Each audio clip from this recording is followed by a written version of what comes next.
Welcome to my first video as Kai Hobbies. This is my first attempt at building a diorama for YouTube, and really only my second attempt at making any gaming terrain or diorama at all. So I learned a ton along the way, made a ton of mistakes. I show you guys exactly what I did and how maybe you shouldn't have done it. So I hope that you guys can take a lot from it. It's a long video. Grab a coffee, sit down, and I hope you enjoy it. One of the first things I need to do is figure out how big I'm going to make this thing. And I'm not going by any like real scale measurements or calculations. I'm just eyeballing it, kind of looking at the little inch grid that I have on my mat here. And in a sec, I'm going to bring out my square and just kind of close it off and figure out that's how big I would make a doorway to look kind of appropriate for how tall I think Hagrid should be. Using the information we just kind of gathered from doing that, I decided that I was going to make each wall on the larger part of his hut, the larger hexagon, about 2 inches. And I figured I could make a nice doorway in there that would be Hagrid sized. And then a little bit smaller side for the smaller section of his hut. Here you can see that I have a really beautiful stain on my arm because this is one of my nasty crafting shirts.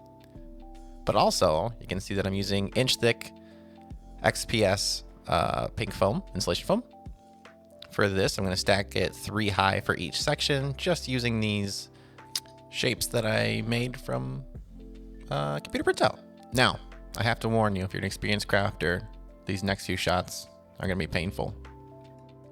This was my first time cutting XPS foam, but I've watched Blackmagic Craft do it, approximately 3 million times. So I figure, hey, I got this. Can't be that hard. And boy, did I not have it. You can see on those first couple of cuts, I pretty much tried cutting all the way through, thinking my knife was pretty sharp. It's not. Spoiler alert.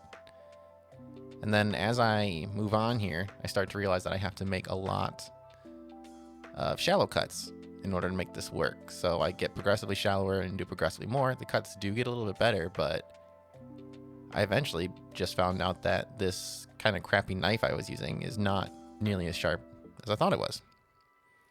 And a sharp blade makes a huge difference when you're cutting this foam. So if you're starting out trying to cut this foam, take advice from this idiot who is learning how to cut it. Get yourself either a fresh blade on a cheap one, maybe you'd have good luck, but I'm going to recommend getting a really nice blade. I ended up buying an Olfa blade after this, and I actually use it at parts in this video, and massive difference. Just absolutely changed it. You could see the cuts right there as I showed them. They're absolutely terrible. They're slightly better on this one when I pull this one out because I was doing the cuts a little bit slower, but they're not good, and they take a lot of work to make them look nice after I was done with this.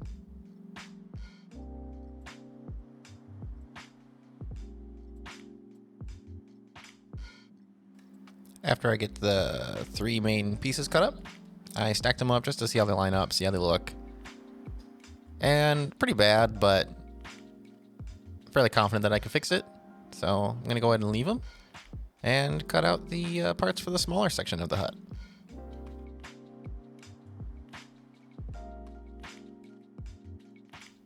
Just going to use some PVA glue to get these layers all stuck together. I have realized how good PVA glue is as a new crafter. I didn't really know. I just kind of thought of it as school glue, but stuff is pretty incredible.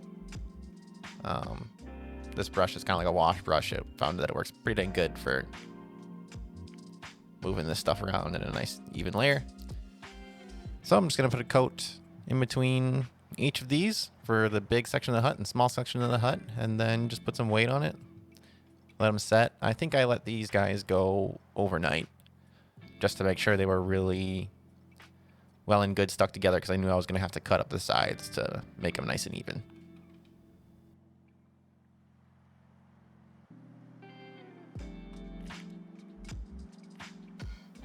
Just doing the same thing on the smaller section here, making sure that everything is glued together nice and tight. So that in the next shot here, I can make sure that everything is properly carved. Now the first cuts here are so that I can make the smaller section of the hut join the larger section of the hut in a little bit less organic way, instead of going flat side to flat side. Kind of sticking in line with the whole whimsical feel of Harry Potter and how I envision a Hagrid hut would look. Nothing is going to be, 90-degree angles, everything straight cut. And you'll see there's a little bit of a gap there, which doesn't matter. That'll get filled. Here, I'm using that sharp new blade I was talking about and cleaning up some of these nasty edges. And I'm also angling these sides because, again, I don't really want this to be straight up and down, except for the smaller section of the hut. I think that'll be a nice contrast on the angled sides of the larger section of the hut.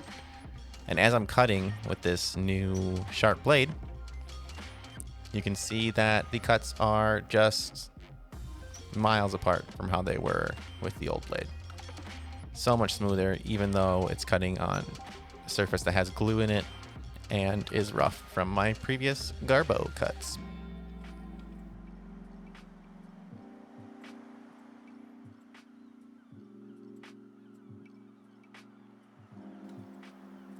Just going through, cleaning up all my sides here, getting everything lined up exactly how I want it before anything gets fixed into place.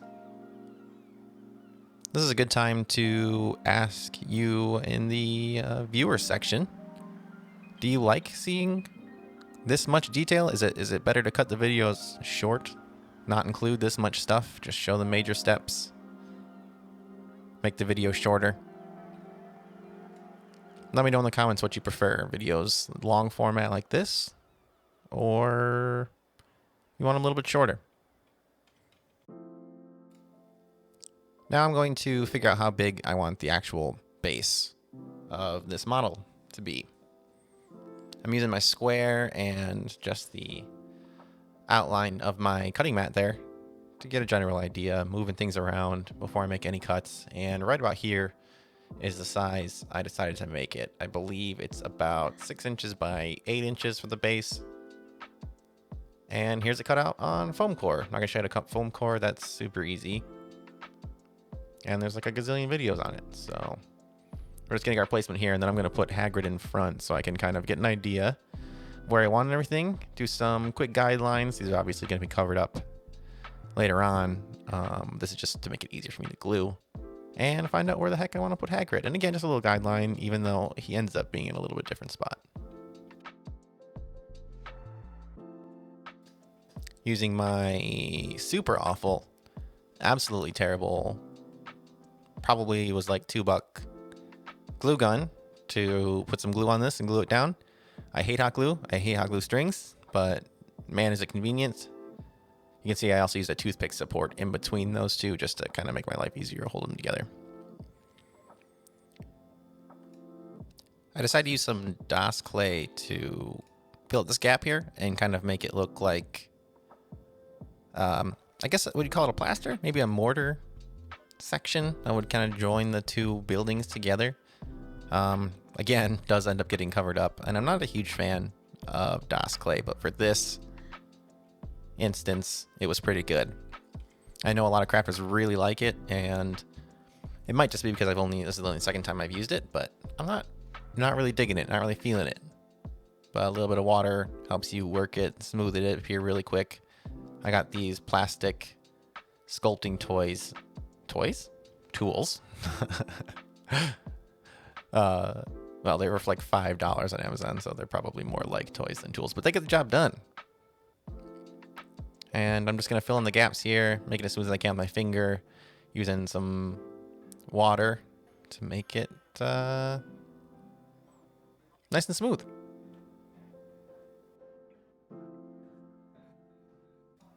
Doing the same thing around the rest of the hut. The top doesn't really matter. That's getting covered by the roof, of course. But I want the back to be kind of in line with the front there.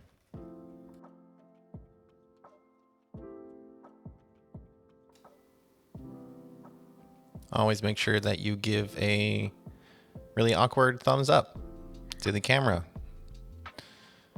while nobody else is watching. All right, onto the roof. This part was super fiddly and very difficult, but I think I figured out a pretty good way to do it.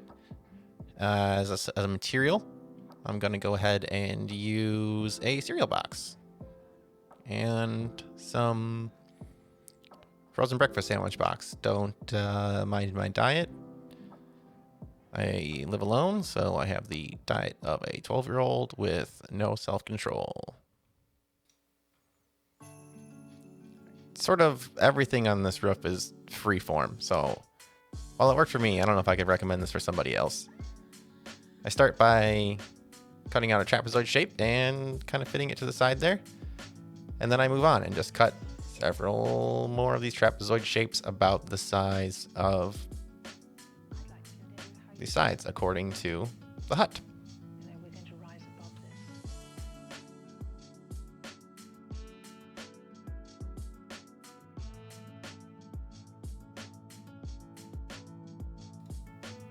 As I'm test fitting these, I realize that I kind of need them all up there together so that I can get a good idea of how it's all going to look and what size I need to cut for the next one. So I start using some masking tape, super in frame, and putting these pieces together one by one, just adding more, as you can see.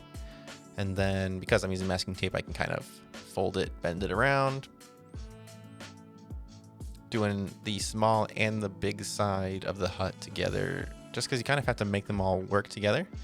And then to make them hold, I'm just using little dollops of hot glue, kind of like tack welds, if you were working with metal, just to hold it together so that I could do these kind of more tricky middle pieces that joined the two halves of the roof together. Just making cuts and then test fitting it and making cuts again. Make sure everything fits. Again, nothing, and this is exact, and I just think that goes with the look. Bottom section of the roof is done, so I'm just gonna cut the tack welds, the hot glue welds, off really quick here. And then when I pull the roof off, I'm just, to make it easier for this to hold its shape and have me not be so worried about breaking it the whole time, I'm just putting some glue welds right in the corners there to help it hold its shape, and then moving on to the top section of the roof. This section is going to be much taller, so we're cutting tall triangles, but essentially doing the same process as we did on the lower section of the roof. We're going to cut sections, tape them together, mark the other sections, and just kind of move around the hut until we get a shape that we like.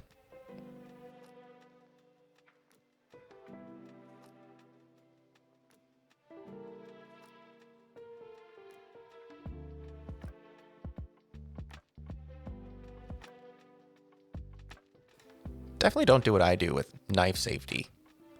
If you're a young viewer, don't do anything I'm doing. And if you're an adult viewer, well, you do as you please.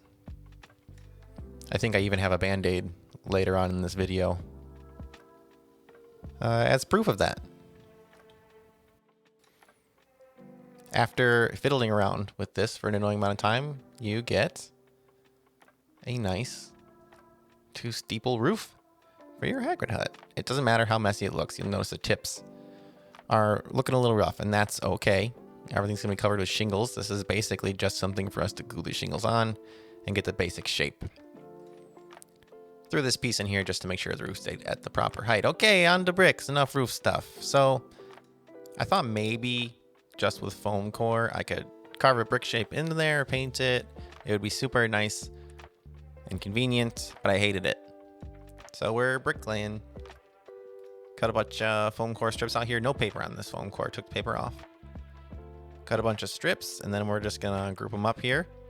Take some scissors and cut them, spraying them everywhere and making a huge mess. I'm using scissors on purpose. They kind of round the edges when you cut it. Just adds a little more texture. It cuts a little bit out of the next few steps that we do after I cut all these and make an enormous mess everywhere. I needed these to not look so perfectly square. So I am just picking them up, rubbing them through my hands, and this kind of dulls the edges, rounds the edges, adds a little irregularity. And then we're chucking some rocks in, Black Magic Craft style. You're going to see a lot of his tricks in here because I've watched a lot of his videos. And he's kind of the YouTube terrain goat. Didn't actually do much on this, though. I think it really only works with the pink XPS stuff. Moving on. Tacky glue is great for this. We are going to throw some on the side here. Kind of going slow at first because I don't know how long it's actually going to take. And just going to stick some bricks on there, kind of in like a normal brick pattern. We've all seen it before. You place them down. And then you do the next row kind of over the gaps. And I'm doing mine super irregular with all kinds of different shapes. Kind of, again, sticking with that whimsical sort of fantasy look of the Harry Potter universe. Enjoy a few shots of me doing the same thing over and over again. As you're doing this and you're stacking them up, because you're using so many different sizes and shapes, it's going to start to look messy, and that's okay. That's what we want. It'll all pull together in the end when we put stuff on. But wait, I forgot there's a window. Okay, so we need to make a window frame because we have to put the bricks around the window frame in the right spot. So I cut up some coffee stirrers, popsicle sticks. You can kind of use whatever you want. I used coffee stirrers. And I cut out a lot of shots of me fiddling around with these two pieces, trying to get them to line up perfectly. And then using the Super Glue Quick Set spray, which is the coolest thing I've ever bought in my entire life. I recommend it to everybody. Okay, so you make a box and you put a piece in it slightly offset. Reason for that is to add some depth to the window, and then just cut the back side off of it so you know the back is flush and it'll sit on the hut well enough. And then film some shots of you sanding the sides. Make it a nice box.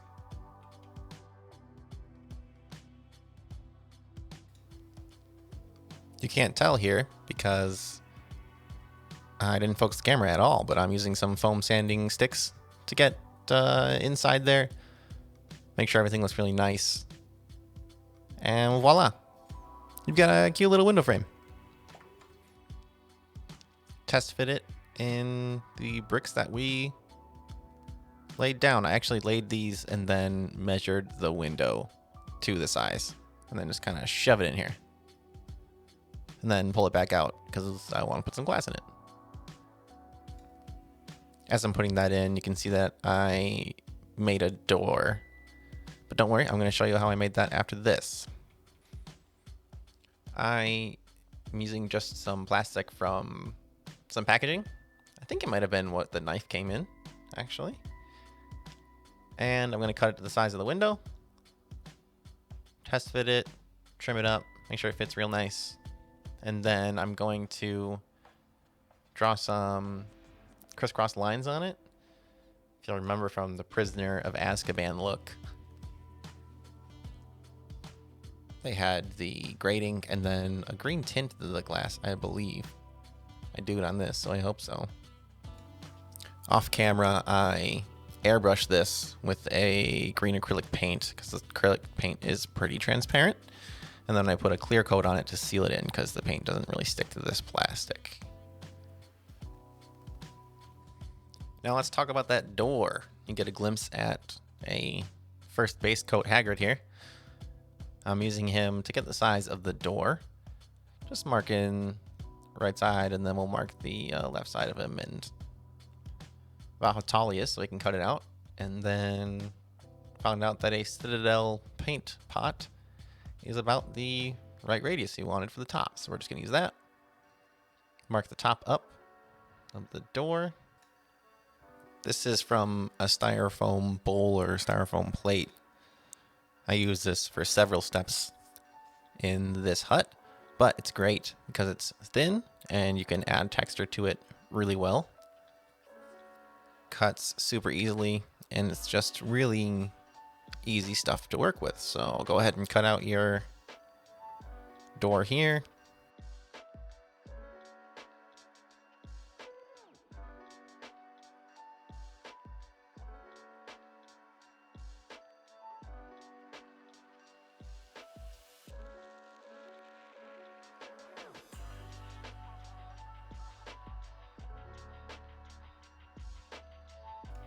Now I'm just going to use a pencil to add planks. This is a wooden door, so I want some planks. Obviously, they don't have to be straight lines, as you can tell, because this is kind of a old, haggard-looking Hagrid hut, so no straight lines. So this is going to look like planks, and then to add a little wood grain, we're going to use a wire brush, just with the kind of the grain of the lines that I drew, to give it a nice wood grain look. It's hard to see in just the white foam here, but once it's painted up, it shows really nicely. We're going to do this look on a few places. All right, let's seal in all that brickwork we did. So I'm just using some spackle shown on the screen there, and then mixed a little bit of water so that we can spread it really nicely. And just to give you an idea of the consistency you're looking for, I'll shoot on this test piece here. You'll see that as I'm just lightly spreading it on here, it fills the cracks, but very easily scrapes off of the brick. So it's almost like a very watery pudding, if that helps. Probably the worst description ever. But yeah, I'm just going to go ahead and spread it on here, and you see it fills the cracks really nicely. And this is going to give it the whole thing a much more solid and finished look, and all those big cracks from the brick are going to look a lot better. You can see I'm just kind of wiping the tops because I don't want too much on the actual top of the brick. I want it mostly in the cracks, kind of like, you know, if you were putting grout on tile or something along those lines. In fact, you could use grout for this too, I'm sure, if you wanted to, but this is easy to use and available. Just keep going around the hut as you see fit, filling up everything, and then wiping if you get too much in an area, because again, we just want the cracks and not the tops. I'm not getting the door, even though I have a little bit of mess on there, because we're going to paint that later. You can see in this shot that I filled in next to the window as well, and that's why it's important you put the window in first. It makes it look like the window was built in and sealed. After I let all this dry and it's white, I noticed there's a slight bow in the base of the foam core, and I thought this might happen, so I cut out some hardboard, which is thin stuff you find on like the back of a notepad or something like that. Spread some glue out on it, some PVA glue, this new master glue that I've been turned on to, and place it on here, and then just put some weight on it so that it dries nice and flat, and leave it overnight.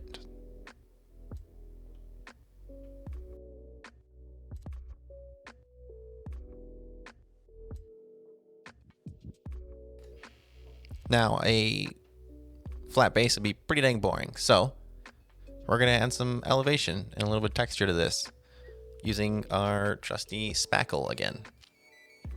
Laid it on here pretty thick because I don't want it to be flat. I want it to be pretty uneven. So I'm just laying down a nice coating all over the base here, and then we're going to, much like we did with the clay, with the DOS clay, we're going to use some water to kind of sculpt it in here and get a nice look on it.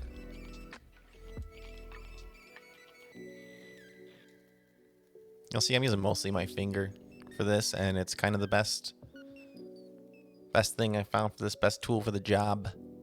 I do use some of my super cheap Amazon sculpting plastic tool boys on this, kind of by the front stoop there, where I put that stone at the bottom, just to really tuck it in, and then along the edges of the building, just to get it to meet up there really nice. This does not have to be critically smooth. It is going to be covered with a grassy texture, but I also don't really want any nasty lines or grooves in it that really give away that this isn't just a mound of dirt on the ground.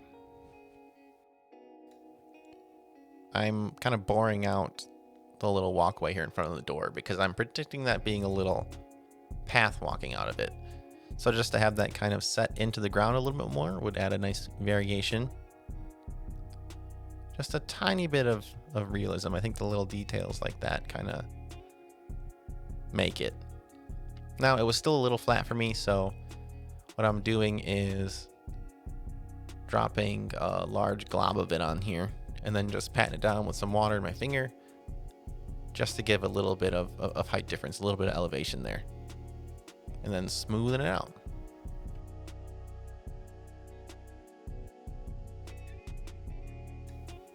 And then again on this side, in a little bit smaller section.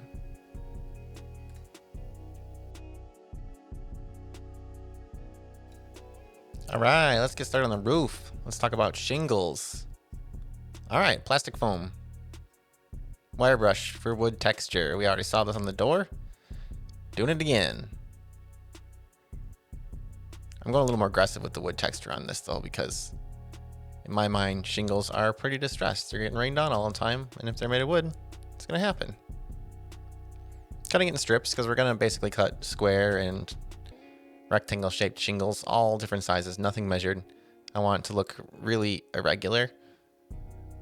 While you wouldn't expect the roof to be a focal point, I'm imagining because it's on top, one of the first things you'll see that it's gonna get a lot of viewage. So I think some irregularity will really go with the theme. And throw some rocks in it and shake the demons out of it. Definitely worked better on these shingles here than when I tried it on the bricks. Definitely bunged them up a little bit more. So let's shake it some more.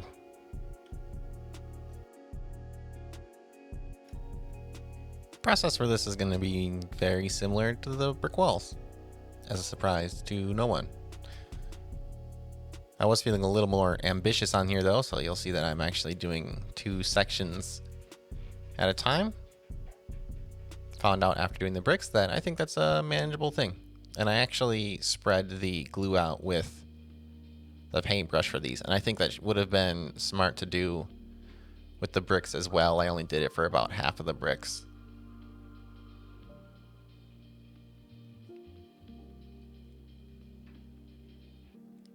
And I just start placing them here. And very similar to a brick pattern, you would normally lay a row down and then you would overlap the next row over the parts where the shingles meet. But because I want this to be a little more sort of distressed and unfit, we're just going to kind of place them where we see fit. And in the end, it gives a really nice result. Not every step on the way there looks nice, so bear with me. And then when you see the end product, hopefully you'll be pleased. But we're just going to keep going in rows here, section by section, until we're done.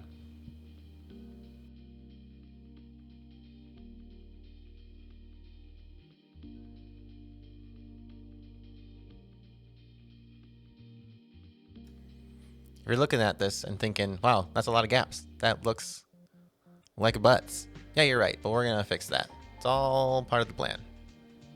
This is my first attempt to fix that. Construction paper strips down here, and I thought this might look like kind of like a metal flashing or something. I'm not even sure what it would be called, but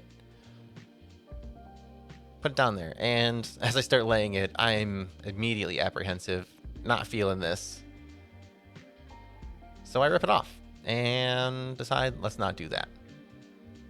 And we're back to making foam pieces. So I cut out these long foam sections, wire brushed some grain into them, and I'm gonna use hot glue, even though I hate hot glue strings,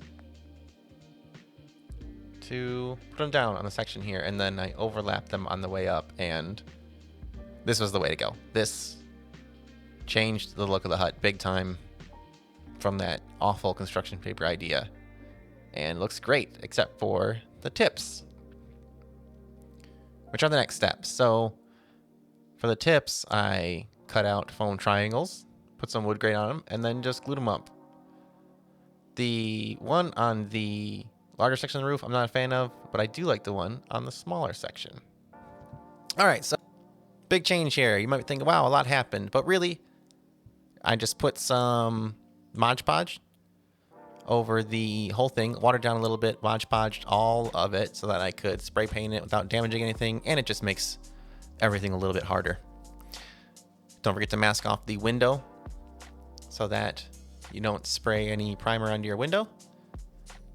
And then after everything dried, I masked off the door because, as you can see, I'm mixing up a kind of medium gray for the base tone on the brick. Just some white and some black cheap high flow acrylic paint. You don't even use anything fancy for this.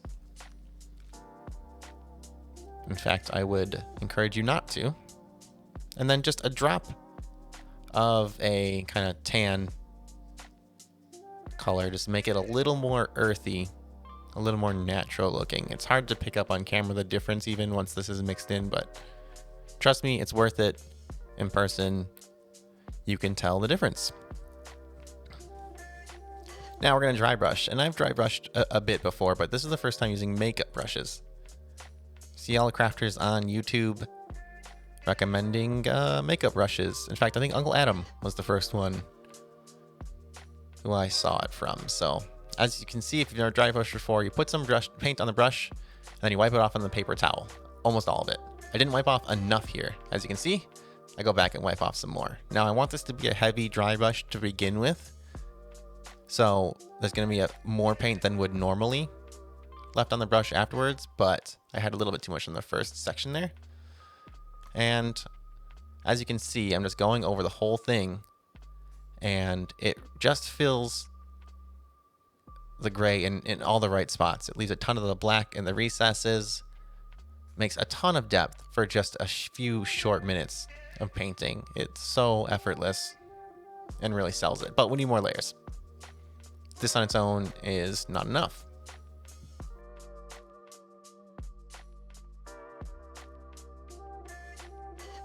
Once that's dry, I'm going to do, with a much lighter gray, a much lighter dry brush over the top of it. My brush is going to be a lot drier than it was for that gray, and that's because I only want to catch the edges of the stone. And this is going to highlight everything, and it's going to add a lot. This is where it's really going to start to sell the stone look. And as you can see, I also realized that I was filming the dry brushing in the step previously very poorly, and got a few better angles here. Still not perfect, but a few better angles. We're just going to go all the way around it and highlight the edges, and this is when it really starts to look like actual stonework. And then an even lighter tan color, more of like a bone color, we'll call it. We're going to do an even lighter dry brush. This one's a little bit harder to pick up on camera, but again, really just adds to a more natural look. Catches some of those edge highlights and just adds a small tint to that tan color and makes everything kind of fall into place a little bit more.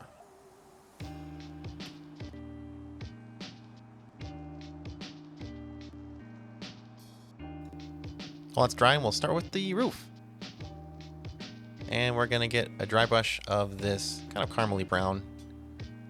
And this is going to be a little bit of a heavy dry brush as well.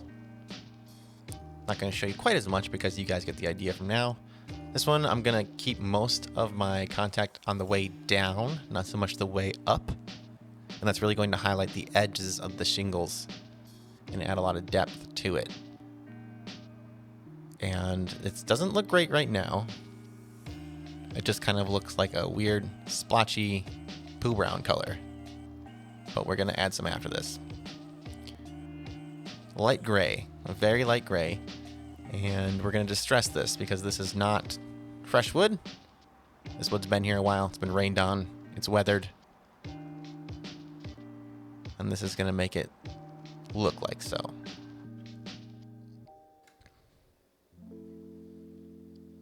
It's a nice close-up look, kind of what we're doing. And again, really only stroking on the way down, not up.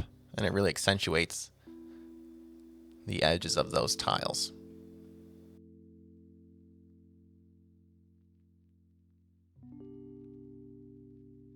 Plop it on your hut, and you can see that it's really coming together, but it is a little flat. And we'll fix that later.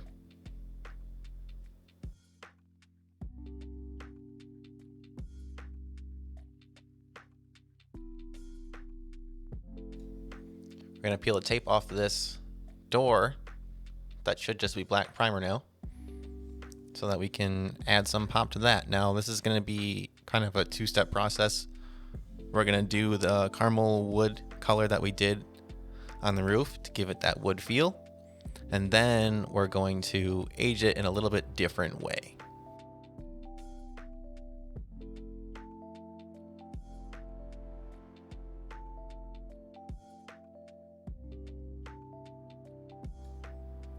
We're going to take some dark green and dry brush this on pretty lightly. We're going to go for a kind of a mossy look on this door here. So we'll start with a dark green, and I get it. It looks a little diarrhea-esque right now, but we're going to fix that. This is just the base. We're going to go to a brighter green now. And we're going to do the same thing. Add a dollop, wipe it on a paper towel, and highlight it on there. This is much brighter, and this is where you get that green, but that dark green was kind of essential to sell the effect. As you can see, it's adding a lot of dimension there with the brown underneath, the dark green, and then these green highlights. Then we'll go one step further, a little bit brighter green, and you can mix all these colors. You don't have to have all these colors. These are very easy colors to make, and I wouldn't recommend using Vallejo paints on it. Get some cheap craft store paint. That's not necessary. But we're just going to highlight this a little more with the green, and it really looks like a mossy door. Pull the tape off so you can get the green window in there, and together it adds a lot of pop. Now we move on to my second favorite part of this whole project, of my first foray. Is that the right word? Into diorama building? I don't know. I think I made that up. Anyway, we're going to put some glue down and then some of this medium ballast, which basically is just really tiny gravel. PVA glue down, spread some gravel on there, and this is going to be our little path. And then just give it a good tap. Knock all the excess off. And then we're going to put some glue on the sides here, and I'm going to use a really fine sand. It's like a topsoil sand, not a topsoil sand, but it's something you'd put on the top of plant pots. It's a super fine sand. Normal sand looks a little bit too gritty for this for me. Next, we're going to add some coconut fiber. This is a really great tip that I got from Squid Bar Miniatures. You can find this stuff. It's coconut fiber. I mean, you can find it in a lot of places, but I think the easiest to get it is as like reptile bedding in like a pet store. I bought a brick of it for $5, and it's going to last for many, many, many projects, and it just has so much variation of texture in it. It works great. So I'm using it next to the building, and kind of, you'll see I'll go up the sides a little bit. Just a more PVA glue. And this is going to give us a really nice finish there when it's all done. Just the variation in it is wonderful.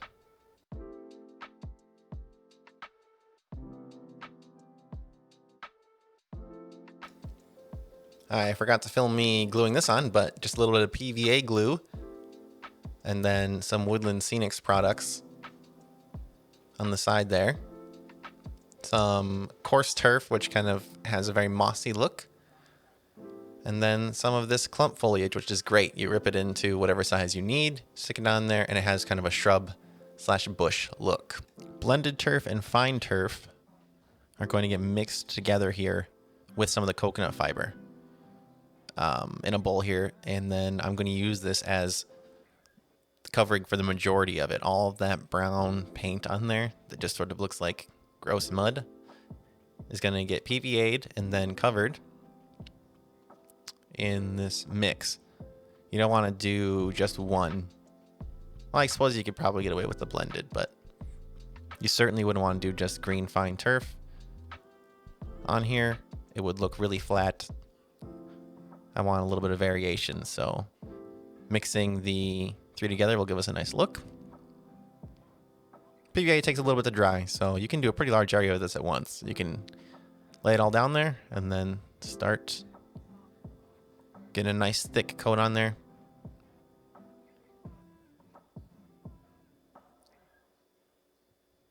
And then once you're done with this, just like the rest of the steps, give it a good shake, and then you can reuse all the stuff that you shook off of the diorama, again, on whatever your next project would be.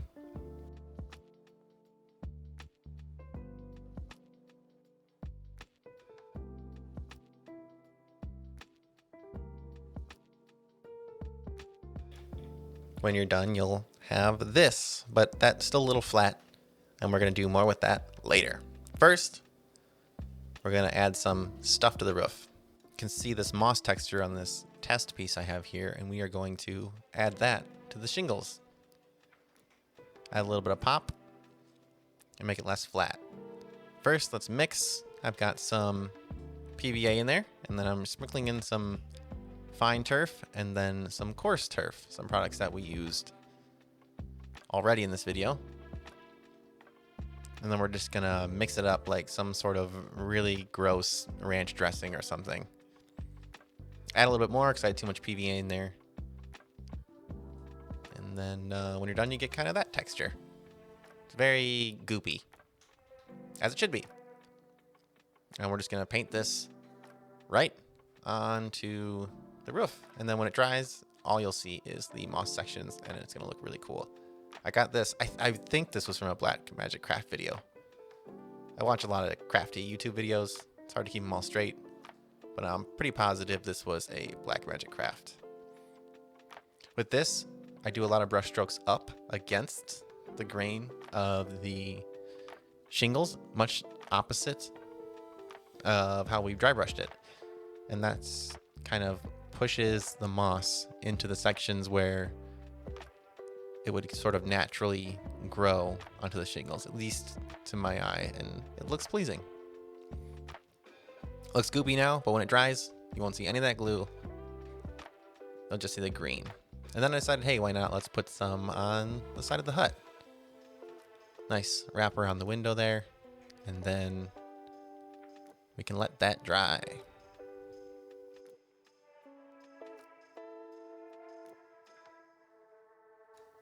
To add some interest to the yard, I crafted some pumpkins out of some DOS clay, and I'm glad I did this off camera because it was a real pain. And I don't think I would ever use DOS for this again. I'd probably use polymer. But they painted up real nice, and I thought they were cute, so we went ahead and put them in there. And they remind me of the Prisoner of Azkaban scenes where you see the pumpkins outside of Hagrid's hut. So after a bit of fiddling, I kind of figure out where I want the pumpkins to go. I obviously had an idea before I sculpted them, but once you put them down, you never really know. Hot gluing the big boy down, then hot gluing the smaller one down.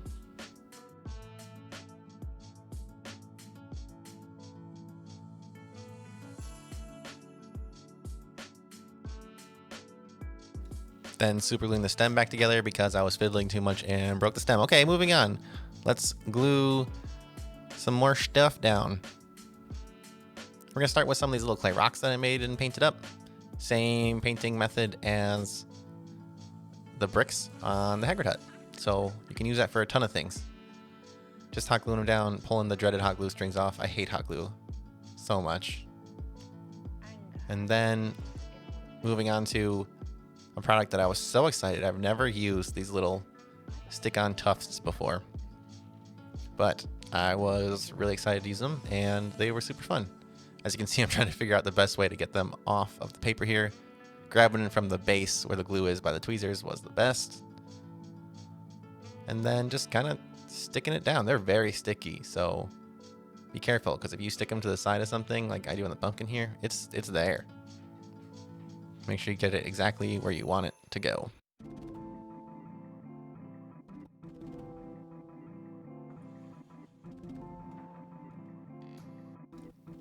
And then you just see me geeking out over all the different colors, sticking them everywhere, kind of where they would make sense. These red ones add a lot of color. I like that a lot. Kind of the deep red brown color.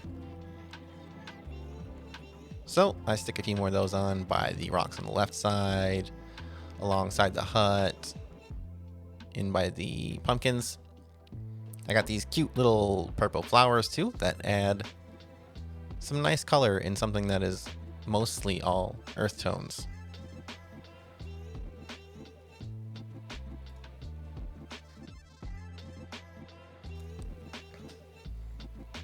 Little close-up view.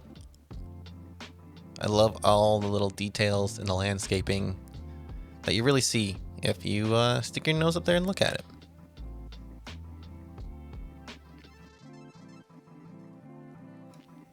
I decided I didn't like the gaps by the pumpkins, so I threw some PVA in there and then stuffed some of this clump foliage in there. I should have moved the camera, but this was a last minute idea. Sorry, guys. But yeah, you can see I just kind of stick it in there. And it looks really nice. As a last minute finishing touch, I very poorly cut some balsa as a trim to this and painted it black. Huzzah! The bottom is done.